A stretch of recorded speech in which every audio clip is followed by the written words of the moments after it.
podcast de antifragilidad del miércoles 2 de agosto de 2023 como parte del curso de complejidad.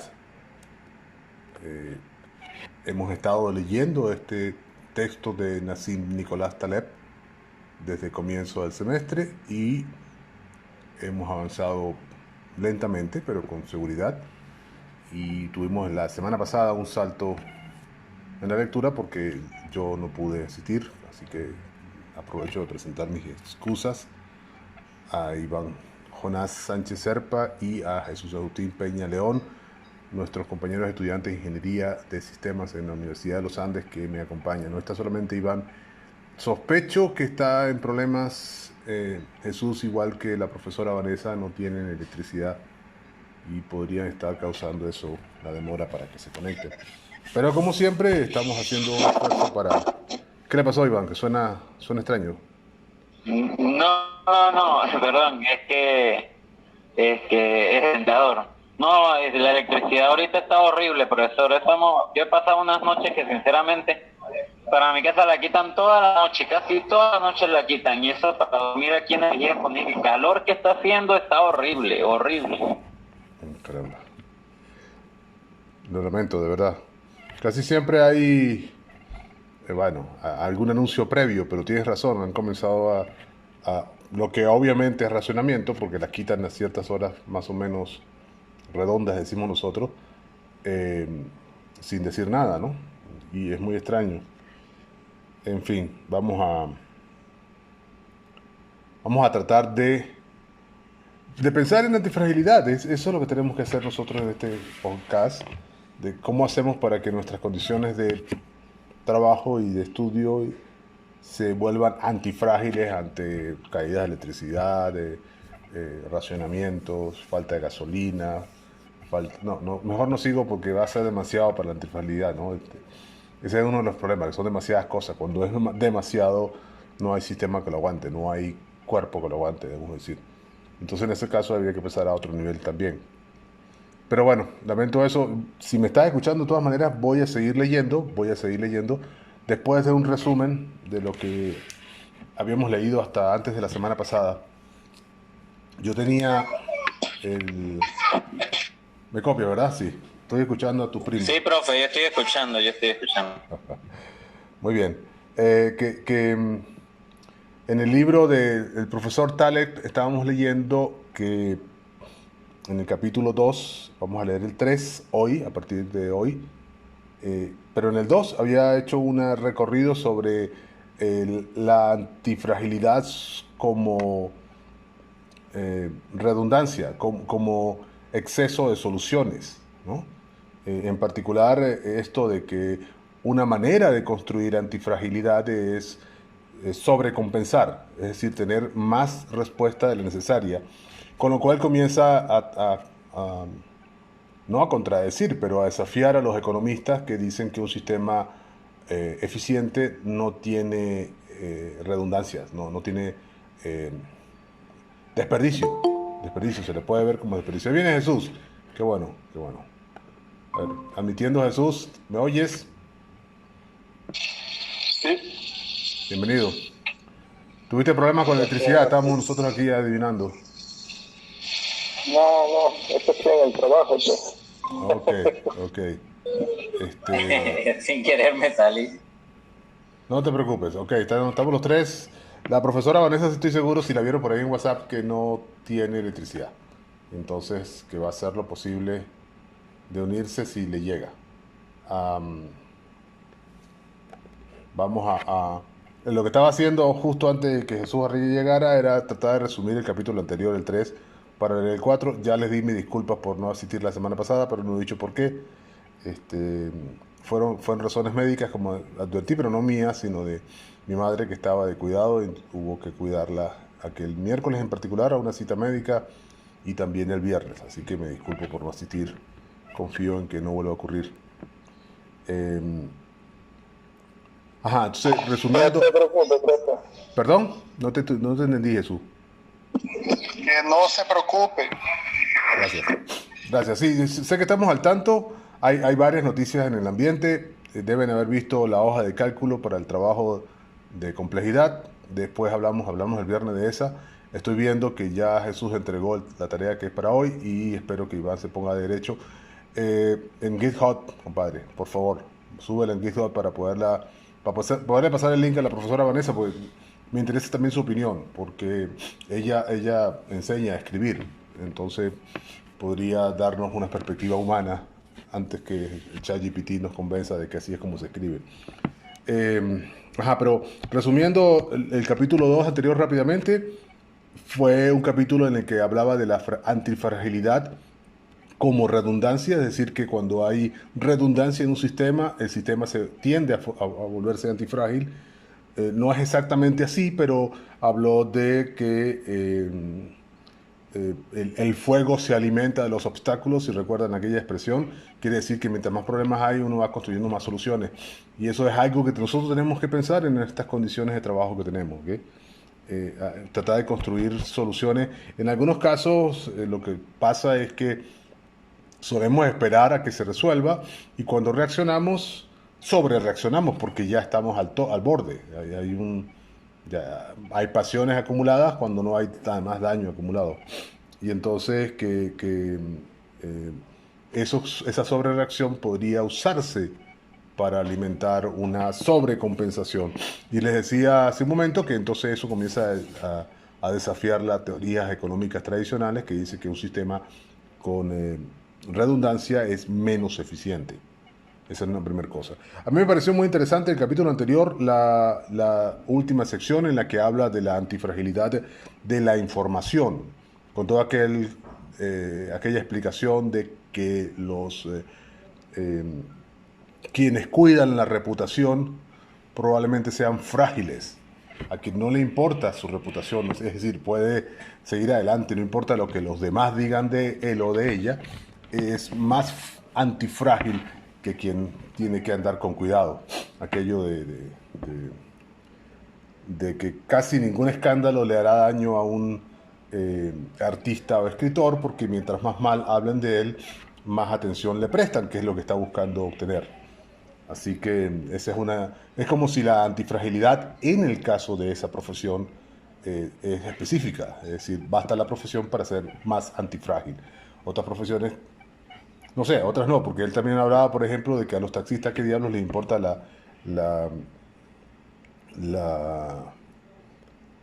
¿cómo es? La opinión de los demás, de andar cuidando su reputación. Pero no está cierto, ¿no? Sabemos muy bien que además algunos taxistas construyen su negocio en torno a que sus clientes los conozcan. Y eso hace que tanto ellos como los clientes anden más seguros. Así que hay otros sistemas otra manera de expresarlo. A mí me pareció la más polémica de todas esas discusiones del capítulo anterior, que el profesor Taleb tiene este defecto, podríamos decir, si me atrevo tanto, de que pone muchas discusiones en el mismo capítulo. Entonces es difícil resumirlo porque está hablando de muchas cosas al mismo tiempo. Pero habló de la antifragilidad del amor. El amor es el más antifrágil de las propiedades, de los principios, de las conductas. No sé cómo realmente lo puso. Y eso está difícil de precisar y además muestra algunas debilidades en el concepto. Por ejemplo, esto de que el amor obsesivo, y nos mostraba un par de casos de novela, además de escritores famosos que contaban historias en donde el protagonista, varón en los dos casos, queda infatuado, decimos nosotros a veces en español, copiándonos del francés, quiere decir, sumamente enamorado de alguien, al punto que puede hacer lo que la amada quiera, o el amado, dependiendo de quién sea, por supuesto. Y eso hace que esa relación sea antifrágil, si es que es una relación. Y ese es el punto. Conversaba con la profesora Vanessa después que allí no es nada beneficioso la antifragilidad del amor, porque ese pobre ser va a sufrir mucho más de lo que debería, solamente porque tiene que ser fiel a ese afecto que siente por alguien que probablemente no lo siente de regreso. Entonces, pareciera que ahí el beneficio de la propiedad, del amor, no lo recibe quien la tiene. sino la otra persona. Para la otra persona sí ese afecto es antifrágil porque tiene opciones. Y ese es otro principio interesante. El profesor Taleb va a hablar de qué significa tener opciones más adelante y cómo eso es parte de ser antifrágil. Más adelante en el libro, quiero decir. Eh, entonces no es el amor obsesivo el que es antifrágil, en el sentido de que nosotros estamos tratando de entender que soy antifrágil porque hago cosas que me vuelven resistente a las cosas que me puedan pasar. Es decir, que sería como una autopropiedad, propiedad del ser o del sistema que la tiene. En ese caso, esa persona que ama obsesivamente y que no va a permitir que en ninguna circunstancia lo afecte, ese afecto, eh, no es antifrágil. O si es antifrágil no nos interesa esa antifragilidad en general. Eh, pero hay otra versión del amor que sí se puede justificar en términos de antifragilidad como la está proponiendo Taleb, que es el amor de madre, por ejemplo. El amor de madre, que se parece a una especie de amor obsesivo, es además inteligente, porque la madre entiende normalmente que no solamente debe cuidar a toda costa del otro, sino de sí misma, porque si ella misma no está, ¿cómo va a cuidar del otro? Esa es una especie de ciclos ahí de retroalimentación que terminan haciendo que el sistema, ni siquiera la madre o el crío o el hijo o la hija, sean los beneficiarios, sino toda la especie. Entonces, el amor de madre vuelve a la especie humana antifrágil. Ese sí se puede justificar claramente. Entonces, no sé, estoy solamente soltando cosas que no se vieron rápidamente y además fueron hace 2 semanas que las estábamos conversando y las estoy solamente recordando para tenerlas presentes. Solamente para ponerlas al aire y activar otra vez nuestras neuronas en esa dirección. Vamos a seguir elaborando el concepto de antifragilidad y por supuesto ustedes dos son bienvenidos a usarlo en nuestros ejercicios de diseño de sistemas que estamos por hacer. Lo que estamos por hacer es un modelo del sistema de distribución de gasolina en el occidente de Venezuela. Cada uno de ustedes tendrá una parte de ese gran modelo, un subsistema, y por supuesto nuestra intención, creo, hasta donde hemos discutido, se puede hablar más, es describir lo que está ocurriendo, o sea, describir el sistema actual. Con lo cual no podemos mejorarlo, empezar a ponerle antifragilidad dentro, pero sí podemos criticarlo. Es decir, podría ser más frágil, más o menos frágil por supuesto, más antifrágil, si hiciéramos tales otras cosas. Eso es válido. Con cuidado, es decir, significa que tenemos que llegar, ojalá lleguemos ahí en el libro, al punto en el que podemos tener algún indicador. No hablar simplemente en términos cualitativos, sino ya que vamos a tener números en términos cuantitativos. Eso no creo que sea demasiada pretensión en este caso, porque números hay, muchos, y ya los vieron en la hoja de cálculo. Hay suficiente para describir. Tenemos una hoja de cálculo que viene de PDVSA, puedo decirlo, no puedo decir de quién porque no quiero comprometer a nadie. No pretendemos revelar detalles funcionales, operativos, operacionales de la empresa. Particularmente no vamos a revelar ningún detalle de los socios, clientes, de los que ya ustedes vieron. Hay un montón de empresas, supongo que pequeñas, medianas, que se encargan de la distribución de gasolina, es decir, recogen la gasolina en las puertas donde dice PDVSA y la colocan en cada estación de servicio. Vieron la trama que hay, ¿no? Son 570 estaciones en el occidente, en los estados de Zulia, Trujillo, Mérida y Táchira. Creo que Lara también, no me acuerdo ahorita. Y entonces, ese traslado de la gasolina a una serie de estaciones que están ahí descritas estación por estación. Y la estación además se describe internamente por la cantidad de surtidores, la capacidad que tiene. Incluso hay datos muy viejos, de hace 10 años, de los flujos. Así que tenemos todo lo que necesitamos. Tenemos los elementos en el sistema y tenemos alguna data para confirmar, para validar, para chequear que si nuestro modelo está siendo ya predicciones podamos cotejar con esa, que sabemos que van a ser diferentes. Eh, eh, yo diría que entonces había más gasolina circulando que la que hay ahora. No sé, eso es especular todavía, pero podría ser porque pues, ya sabemos las dificultades que tenemos y sabemos además que debería haber menos vehículos en circulación. Eso, ahí tenemos que inventar, hacer unos esfuerzos creativos para averiguar cómo cotejar la data con cualquier cosa que propongamos como modelo.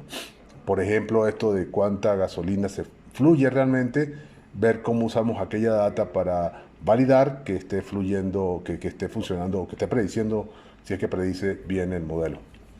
Este, pero eso es para el viernes, ¿verdad? Para hoy vamos a leer a nuestro amigo Taleb otra vez. Vamos a ver, déjenme activar aquí la pantalla para mostrarles dónde estás, dónde estás. Siempre me sale una pantalla diferente.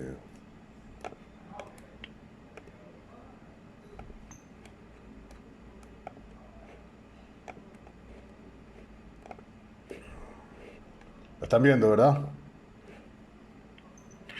Ahí está la pantalla del capítulo 3 del libro de Antifragilidad.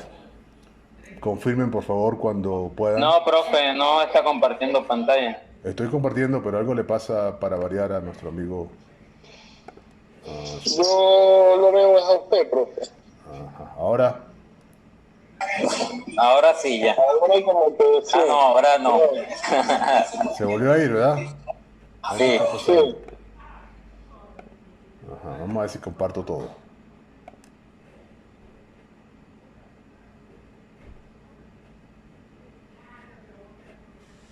Ok, ahí se supone que está compartiendo todo y ahora debe aparecer la pantalla de Firefox. ¿Pueden verlo? Dice el gato y la máquina lavadora, de la lavadora pues. Capítulo 3. El gato y la lavadora. El subtítulo es El estrés es conocimiento y el conocimiento es estrés. El estrés es conocimiento y el conocimiento es estrés. O sea que mientras más sabemos, más estresados estamos. No puede ser, ¿verdad? Bueno, ya veremos a qué se refiere. Va a hablar de lo orgánico y de lo mecánico. No hace falta traductor por ahora. Despertando el animal en nosotros después de 200 años de modernidad. Ese es el resumen ese de frases. ¿Lo oyes, Iván? Jesús, ¿tú lo ves? ¿No lo ven? Yo no lo veo. No sé si es mi internet que no me está cargando o es que... O sea, veo la pantalla, pero no veo nada. Ve mi foto en la pantalla, en el... Veo la foto, pero no veo nada. Déjame ver qué pasa allí. Tranquilo. Vamos a ver qué está pasando aquí. Es que este Chrome me ha estado dando guerras hace rato.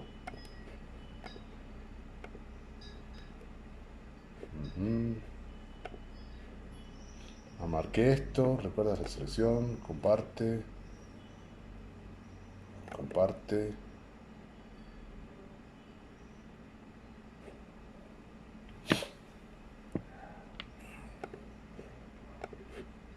Ajá, ahora sí. Ahora, ¿cómo estamos? Hello. Ahora sí. Ahora sí se ve, qué bueno, gracias Jesús. Había un problema. Estos software que los actualizan y les cambian opciones y después no son iguales. Les decía entonces que el título es El gato y la lavadora. El capítulo 3 y va a hablar de que el conocimiento es estrés y el estrés es conocimiento. Comienzo a leer. La fuerte conjetura... Iván, creo que tienes activado tu micrófono. Estoy yendo todos los platos aquí. Ajá. La fuerte conjetura hecha aquí es que todo lo que tiene vida es en cierta forma antifrágil, pero no al revés. Todo lo vivo es antifrágil, pero no al revés. Quiere decir que no todo lo antifrágil está vivo. Veamos por qué. Parece como que el secreto de la vida es la antifragilidad. Así que no deberíamos preocuparnos más de leer el libro, ¿no? Porque ya somos antifrágiles, estamos vivos. Claro que eso no va a durar para siempre, pero igual. ¿Me están no copiando, verdad? Sí. Sigo Sí, leyendo. sí.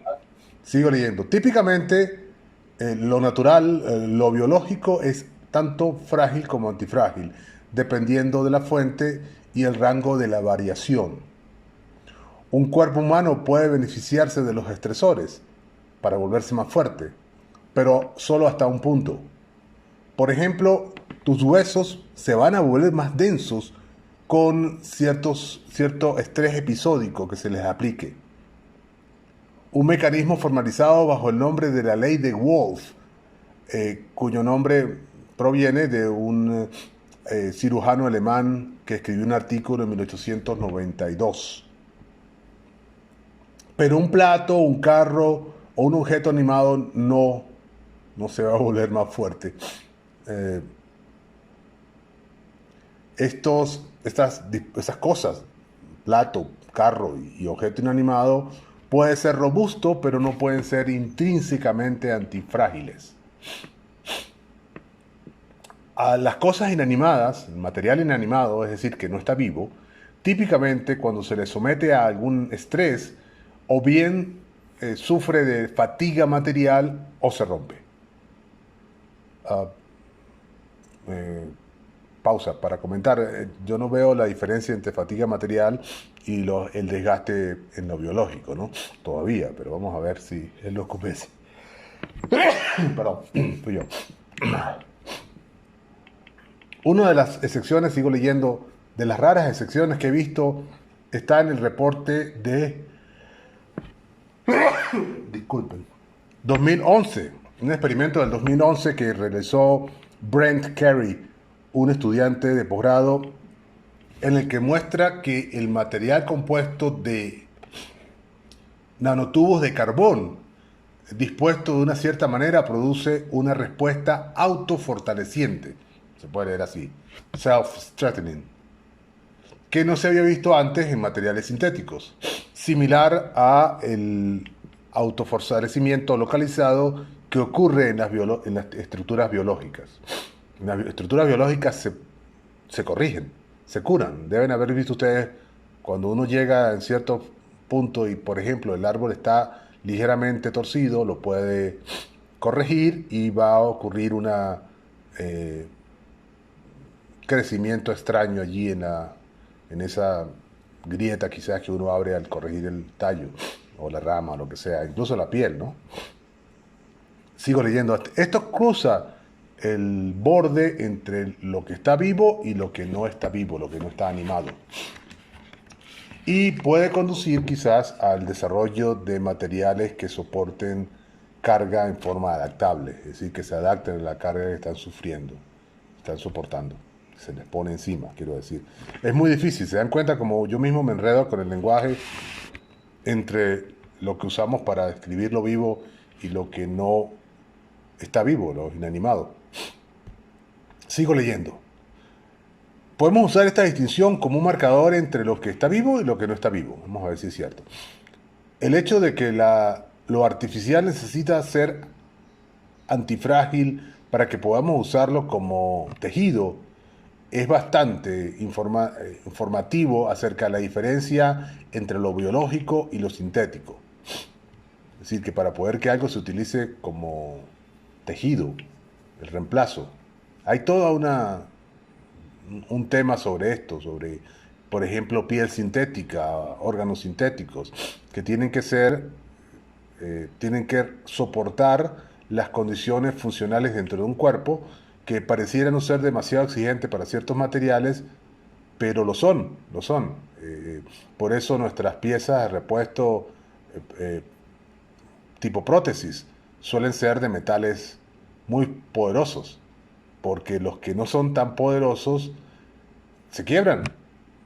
Incluso el plástico dentro del cuerpo no aguanta después del trote, el desgaste mínimo pero cotidiano y recurrente. Lo anula. O sea, a eso se está refiriendo. Pareciera que cualquier cosa que nos vayamos a poner en el cuerpo tiene que venir antifrágil de diseño. Sigo leyendo. tu casa, tu procesador de cocina, es decir, la licuadora, tu computador de escritorio, tarde o temprano se van a desgastar y no se van a autorreparar. Puede que se vean mejores con la edad, cuando tú sabes, hay algún trabajo artesanal en su diseño, justo como tus pantalones de jean van a lucir más de moda con el tiempo. Eso es un fenómeno muy extraño, ¿no? Que mientras más rotos y desgastados, mejor se ven. Pero eventualmente el tiempo los atrapa y el material más fuerte va a parecerse a las ruinas romanas. Tus pantalones de jean pueden que luzcan mejorados y más de moda mientras más se les desgaste, pero el material de que está hecho no se pone más fuerte, ni tampoco se autorreparan. Pero pensemos en un material que los haría más fuerte, repararse, o sea, que se puedan curar ellos mismos y mejorar con el tiempo. Vamos a pensar en algo así. Cierto, mientras los humanos se autorreparan, también se desgastan. Con suerte, dejando sus genes, sus libros y alguna otra información por detrás. Esa otra discusión. Pero el fenómeno de envejecer está muy mal entendido. Sufre de sesgos mentales y de errores de lógica. Pausa aquí para comentarlo, lo acabo de ver la semana pasada, ¿no? Mamá tiene una condición de baja de producción de la tiroxina, la hormona de la tiroides, y eso parece estar causando una serie de efectos que tienen que ver con el metabolismo. Estuvo muy cansada las 2 semanas anteriores y por eso fue que la mudamos y pasamos más tiempo con ella y buscamos a alguien que pudiese hacer el análisis completo, ¿no? Coincidió con otros exámenes previos, hizo unos exámenes, ordenó unos exámenes hematológicos donde aparecen los indicadores de la tiroxina muy bajos y entonces aumentó la cantidad del sustituyente que es la levotiroxina, que se suele vender un medicamento que se llama Eutirox y que ella estaba consumiendo, pero no en la cantidad suficiente para llegar al punto. Es decir, ahí hay algo que parece que con la edad hace falta más de esta cosa para poderlo mantener a tono. Así que, pero decía que esto de la edad está mal entendido, no solamente la edad en el caso de ella en particular, sino en general la enfermedad, la condición esta de que nos tratamos como si fuésemos un vehículo, que lo que tienes que hacer es ir y cambiarte la pieza y regresas nuevo. Y no es tan simple, ¿no? Uno tiene que pasar por un tratamiento y hay un proceso de adaptación que algunas veces funciona más, mejor o peor. Y entonces, bueno, a veces hay que corregir no es muy... es muy peligrosa la metáfora de lo mecánico en el caso de la reparación del cuerpo, porque no funciona igual. La biología no es mecánica, no es simple, es compleja. Y ahí vamos a llegar más adelante. Sigo leyendo. Cuando observamos que a la gente mayor y le vemos envejecer, asociamos el envejecimiento con la pérdida de masa muscular, la debilidad de los huesos y la pérdida de alguna función mental. La pérdida del gusto por la música de Frank Sinatra y otros efectos degenerativos similares. Ya metió a Sinatra en el cuento porque debería ser eterno. No puede ser. No pueden ser todos los cambios, ¿no? Son ciertos cambios particulares los que determinan el envejecimiento. Por ejemplo, hablar mucho en clase y no dejar que los alumnos intervengan. Es una muestra de que estoy envejeciendo. Pero bueno, sigo leyendo. Pero estas fallas de autorreparación provienen mayormente de un mal ajuste. Debería traducirlo como desajuste. Bien demasiados pocos estresores o muy poco tiempo para recuperarse entre los estresores. Ese es un dato interesante, lo que les acabo de decir, comento, estoy aquí en pausa. No es vaya al médico para que se cure. Usted le dice eso a una persona mayor y está abusando de la persona mayor, es decir, una falta de respeto. No es simple, es vamos al médico a consultar qué se puede hacer y hacer lo que haya que hacer después para que esta persona recupere facultades. Pero sin contar con que va a ser pasar un switch o tomarse una pastilla. El esperar eso es la falta de respeto porque esa persona no es una máquina. Ese es el punto. Sigo leyendo. Y esos desajustes, o ese desajuste para este autor, es en la disparidad entre lo que uno dice en el diseño de uno, nuestro propio diseño, One's Design, y la estructura de la aleatoriedad del ambiente. Es decir, no cuadramos con el ambiente después de cierto momento. Lo que llamo más técnicamente sus propiedades estadísticas y distribucionales. Vayamos a saber más adelante qué significa. Sigo leyendo. Lo que observamos al envejecer es una combinación de desajustes y senilidad. Senescence es esa palabra que está allí, la condición de deteriorarse con la edad, pero aquí es como que si la usamos aquí es como que no explicáramos nada. Lo que vemos al envejecer es envejecer, entonces no tiene sentido. Así que se refiere al proceso que es un proceso biológico de llegar a la última etapa, pues, la etapa posterior a la juventud. Y parece que los dos, el desajuste y la serilidad, son separables. La serilidad podría no ser evitable, ¿no? Este cuento llegara después de la juventud. Y no debería ser evitada. Iría en contra, sería contradecir la lógica de la vida, como veremos en el próximo capítulo. Pero el desajuste es evitable. O sea, ahí está la otra manera de intervenir en esos casos. Hay desajustes que son evitables.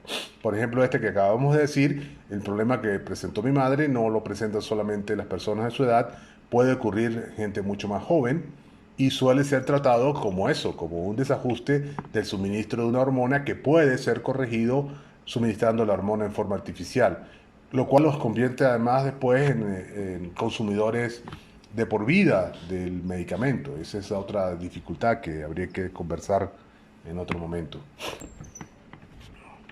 Mucho del envejecimiento viene de una mala comprensión del efecto del confort. El efecto del confort, una enfermedad de la civilización. Hacer que la vida sea más y más larga mientras la gente es más y más enferma. En un ambiente natural, la gente muere sin envejecer o luego de un corto periodo de envejecimiento. Por ejemplo, algunos marcadores como la presión sanguínea, que tienden a ponerse peor con la modernidad,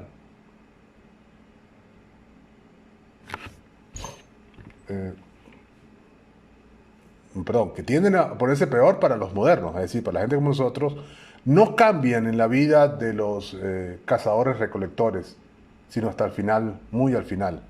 Es decir, la presión sanguínea no parece ser un problema de la gente que vive al natural, los cazadores recolectores, mientras que lo es para nosotros. Ahí hay un desajuste, probablemente, ojalá. Y este envejecimiento artificial viene de debilitar la antifragilidad interna. Eso es lo último que quiere decir en esta sección el señor. Pero la siguiente sección hace que ese libro haya valido la pena leerlo hasta aquí porque va a hablar de lo complejo. Así se llama la subsección. Leo.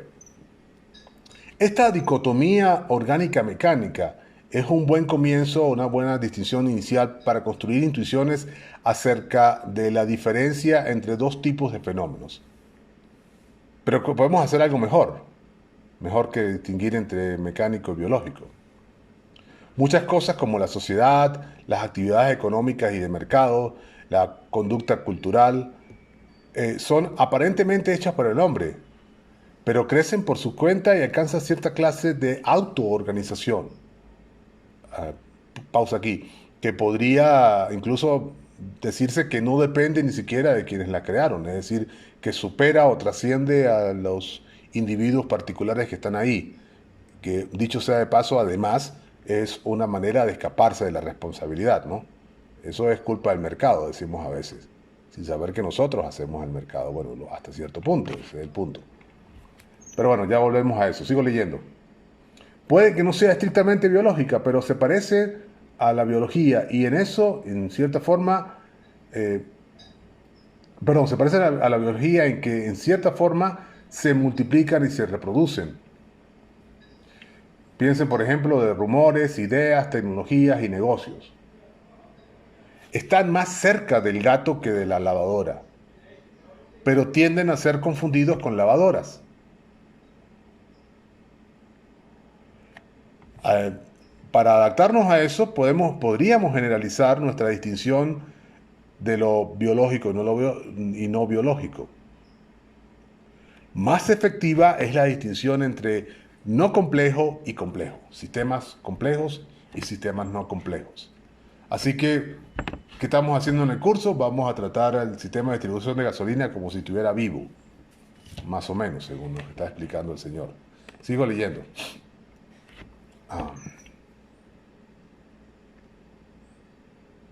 Las contractions, se me olvidó el nombre, esa palabra no me acuerdo.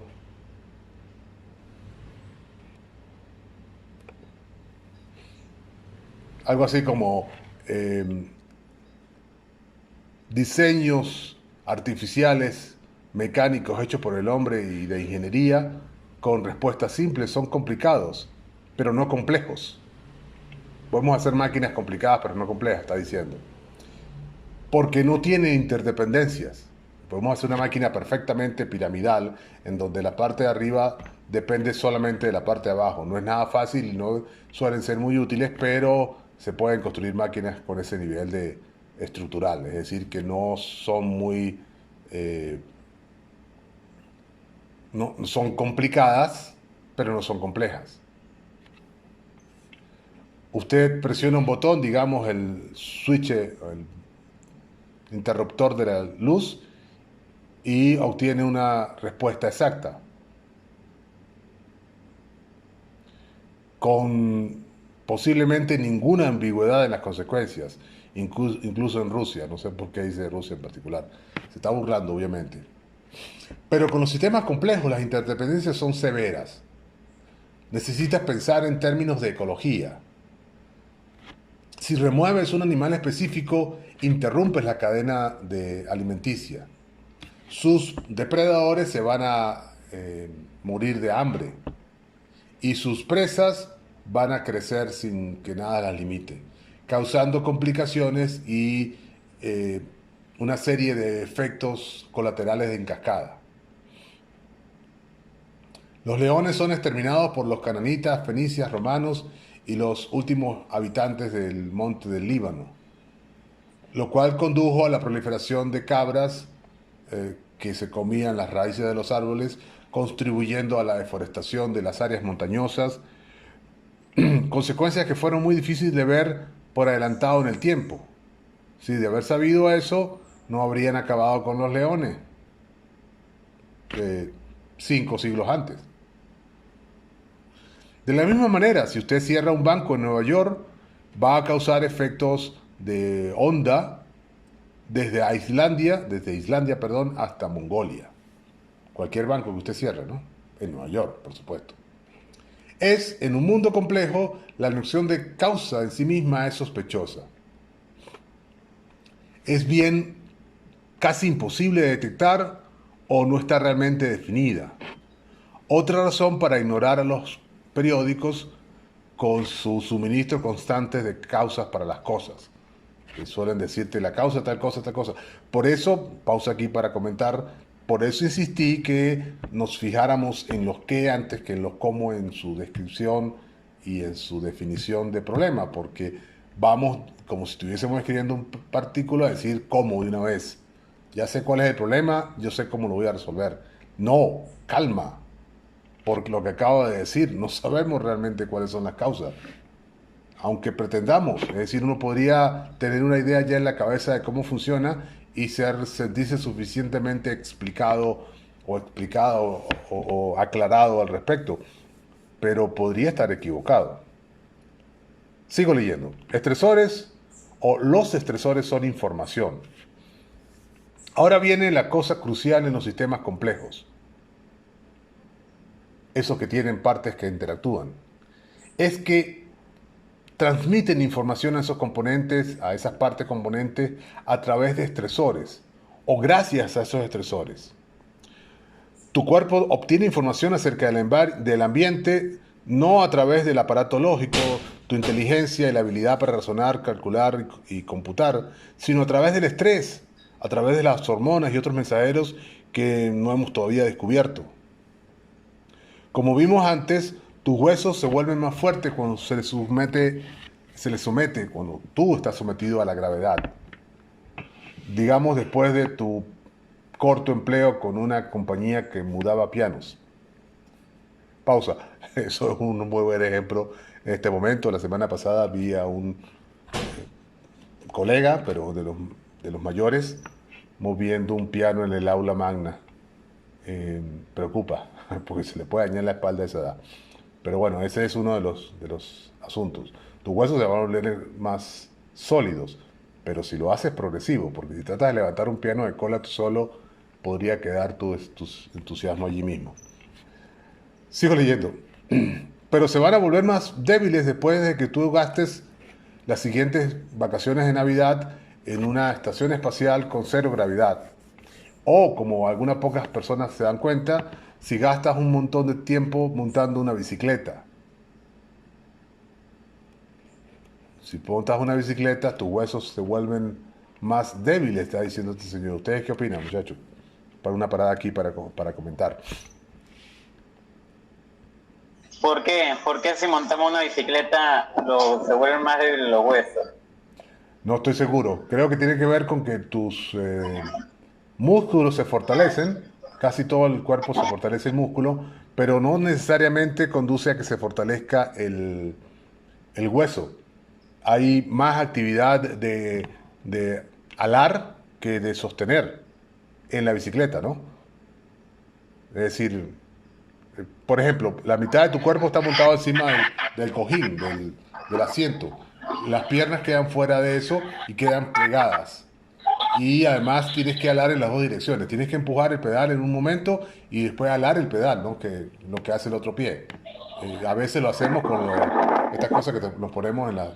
Ha montado bicicleta, ¿no? Uno se agarra los pies y usa ese agarre en las dos direcciones.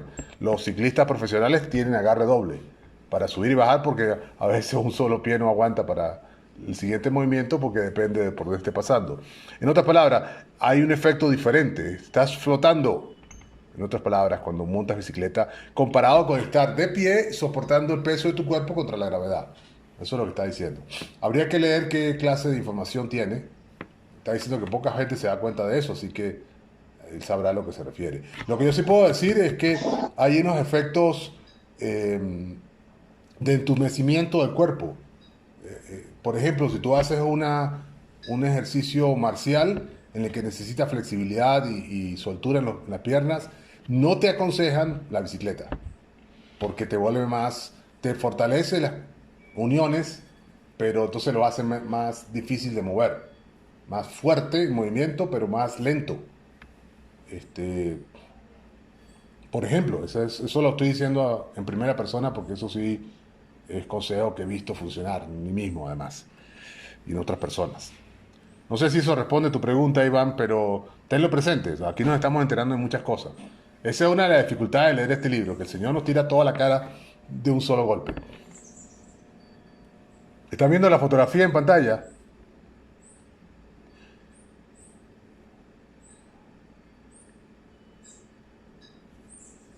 En la fotografía aparece una dama sosteniendo una enorme cesta llena de algo que parecen mangos.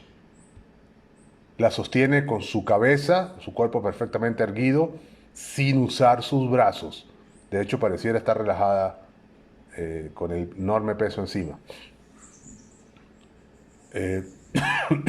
Sigo leyendo a ver si nos explica esa imagen. La piel de las palmas de nuestras manos se vuelven callosas si gastas un verano en una, eh, en una granja cooperativa al estilo soviético. Tu piel se aligera, se vuelve más clara en el invierno y se sombrea, ¿cómo que decimos nosotros? Voy a... Ay, se me fue la palabra, ayúdenme. Lo que uno hace en la playa, voy a broncearme. Se broncea en el verano, especialmente si tú eres de estos orígenes mediterráneos, menos si tú eres un irlandés o si eres descendiente africano o de otros lugares del mundo donde el clima es más uniforme a lo largo del año. Yo también me bronceo, no demasiado, pero hay algo, pero se está refiriendo a que si te lo pasas expuesto al mismo clima todo el año, la variación va a ser menor, la piel no cambia de color. Pero si eres de estos climas extremos, tanto los que son muy este, claros de piel como los que no lo son tanto, y cambias del clima, de la influencia solar, vas a cambiar del tono de la piel.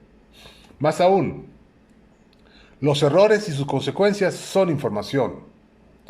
Para los niños pequeños, el dolor es el único sistema de gestión de riesgo, porque sus facultades lógicas no están bien desarrolladas.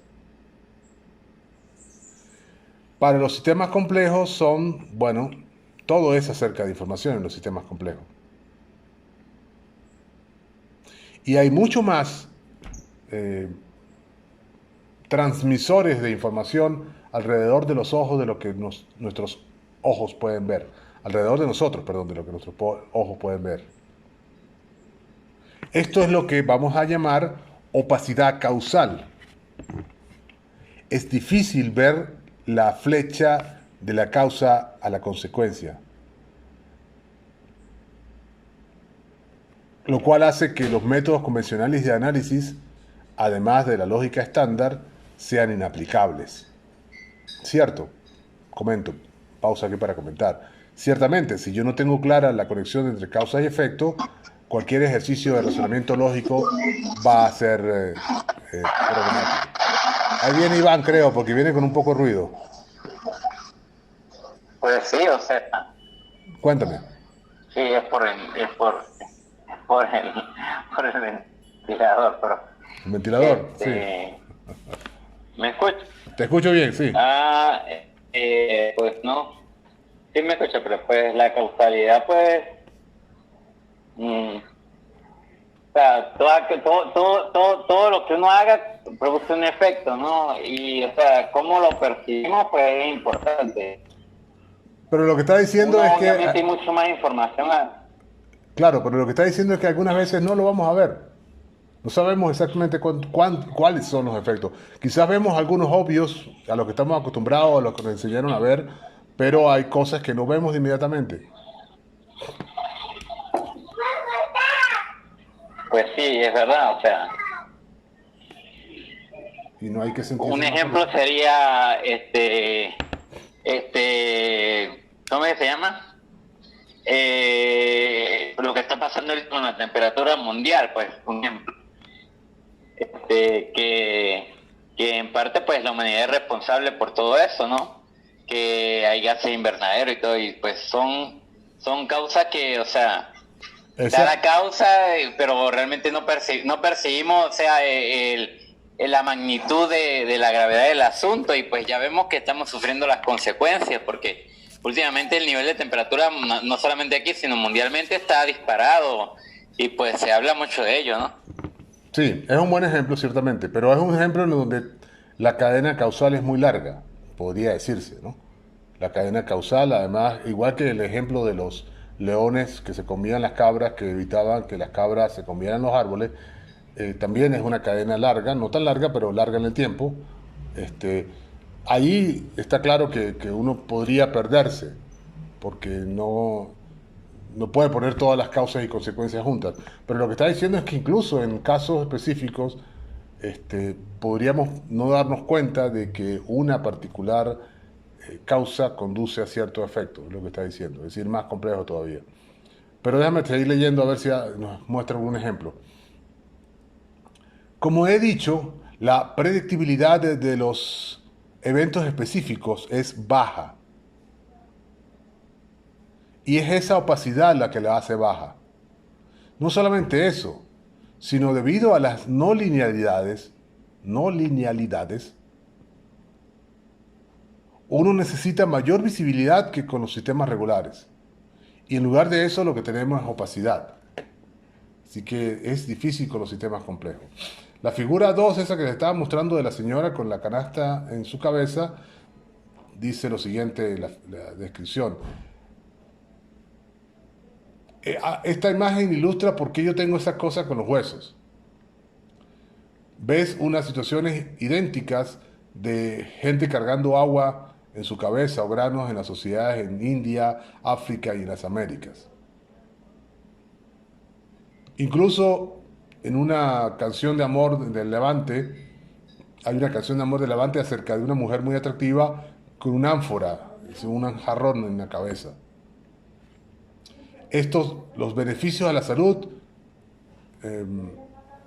podrían ganarle a la medicación que les dan contra ¿cómo le llaman? La osteoporosis, el problema de la densidad de los huesos. Pero resulta que esas formas de terapia, la de cargar el montón de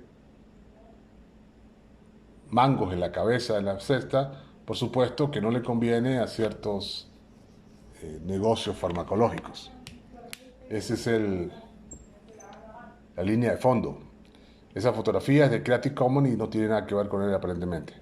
Pero lo que te está tratando de enfatizar es eso de que cierto estresor podría hacer la diferencia.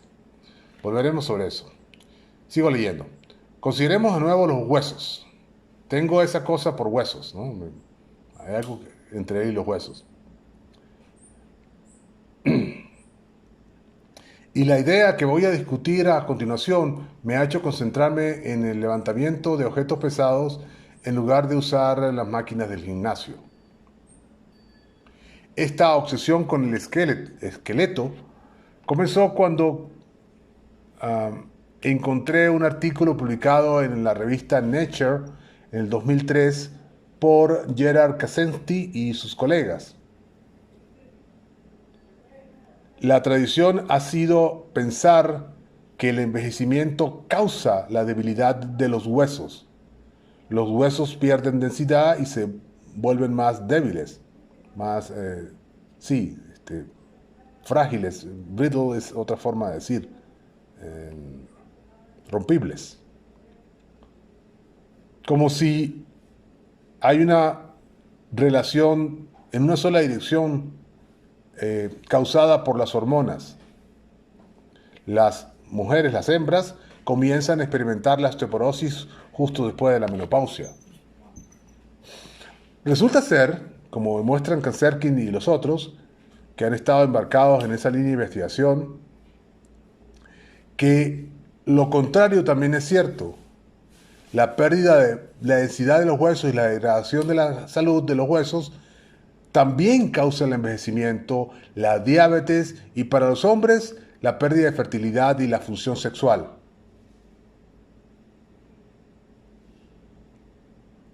No podemos simplemente aislar cualquier relación causal en un sistema complejo. Más aún, la historia de los huesos y las incomprensiones asociadas a la interconectividad y muestran cómo la falta de estrés, que en este caso tiene que ver con huesos a los que se les coloca un cierto peso, puede causar envejecimiento y cómo privarse de privando a los sistemas antifrágiles del hambre por el estrés, cómo privarlos a ellos. Aquí hay él trata de hacer una redundancia para hacerlo más enfático, al decir que son sistemas antifrágiles que están hambrientos de estrés, es que están esperando que se les estrese. Al privarlos del estrés, les produce una gran cantidad de fragilidad que nosotros vamos a transportar a los sistemas políticos en el segundo libro, cuando lleguemos allá. Vamos a decir que eso también pasa en aquel contexto. El método de ejercicio de Lenny, que yo miré y traté de imitar en el último capítulo, parece ser tanto acerca de estresar como de fortalecer los huesos, y además era acerca de fortalecer los músculos. Él no sabía mucho acerca del mecanismo, pero había descubierto heurísticamente que cargar un peso le hace algo al sistema. La dama en la figura 2 que acabamos de escribir, gracias a una vida entera de llevar jugos, esos son mangos para hacer jugos seguramente, tiene una salud extraordinaria y una excelente postura. Es un poco agresivo para generalizar, pero sabemos que no estamos haciendo nada de eso. Jóvenes, tengo el tiempo tope para parar y hacer una primera receso para sacar un solo archivo de acá. Así que voy a parar por 5 minutos si no les molesta y nos vemos dentro de 5 entonces, ¿sí? 5, pues. Gracias.